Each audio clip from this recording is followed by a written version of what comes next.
No pain, no gain certainly applies to the situation on many of Oklahoma's most important highways right now. Some of the most expensive projects in state history are currently under construction, and when completed will give motorists more elbow room and provide a big boost to the state's economy. ONR Steve Shaw has our statewide report. Oklahoma's Transportation Commission just gave the green light to a $90 million transformation of what is currently the oldest stretch of highway in the state. I-44 from just west of the Arkansas River Bridge to Union Avenue in Tulsa will expand from 4 to 6 lanes. It's the highest dollar amount project in Tulsa history and will include the reconstruction of 5 US 75 bridges. Construction starts in 6 to 8 weeks and ODOT says will last about 18 months. And the uniqueness of this project is the fact that we are starting in the middle at the interchange because funding is so uncertain here that we want to make sure we tackle the worst problem right in the middle of the interchange. Indian Nation's Council of Governments Transportation Director Viplav Putta says the work is long overdue. It is dangerous. It's 4 times crash rates than that particular piece of mile section of I-44 west of Arkansas River is 4 times higher crash rate than the rest of the state and 3.5 times higher injury rate. Putta says more than 85,000 vehicles, many of them heavy trucks, thunder across this stretch of I-44 to Texas and Missouri every day.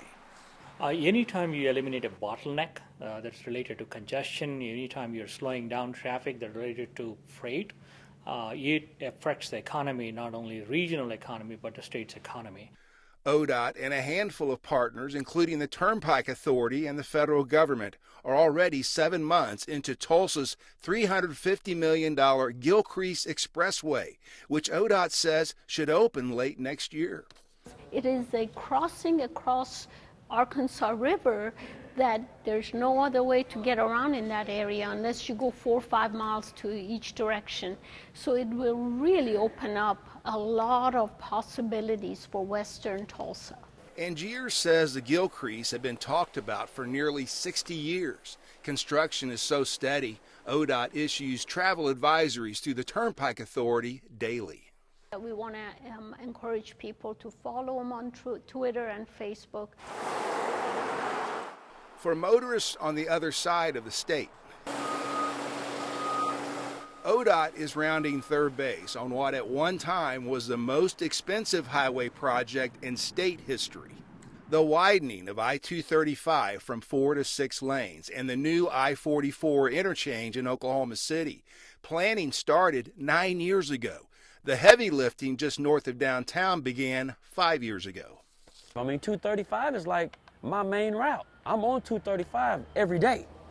Oklahoma City Thunder superfan John Bling has driven that stretch to Thunder games for years. Yeah, it has been, because it's a lot of confusion, a lot of inconvenience for some people, because some people just rather say, hey, let's just have a highway and go. But when you really see the outcome of it, it was really needed. One of the biggest challenges, I think, is for ODOT is to do a project that's this large and keep everything open at the same time. John Sharp is Deputy Director of the Association of Central Oklahoma Governments. When you go through that interchange, put down your phone. Do not look away and do not get distracted, because just about every week a lane's changed or a ramp is changed that wasn't there the week before. No cell phones. You should have all your attention directed on the 235 construction area. This 86-foot tall bridge is now the tallest and one of the longest bridges in the state. It just opened days ago and serves as the on-ramp from I-235 north to I-44 west. These massive projects represent real momentum for Oklahoma, and it hasn't always been that way. 17 years ago, an OETA investigation revealed the unacceptable conditions of many of the state's bridges.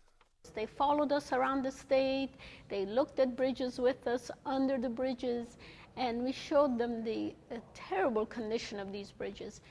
Department of Transportation Executive Director Tim Gatz says a report in 2004 showed a staggering 1,168 Oklahoma bridges were structurally deficient. We were nearing a potential catastrophic bridge failure at some point, and it desperately needed investment. Gatz says 16 years later, Oklahoma now ranks 9th best in the nation. Number 9 doesn't seem that significant until you have a complete understanding that we achieved a number 9 ranking up from number 49 in 2004. Steve Shaw, the Oklahoma News Report. Steve, thank you. ODOT is also scheduled to begin 2 other large bridge projects, one in Del City, another next to the Will Rogers World Airport in Oklahoma City.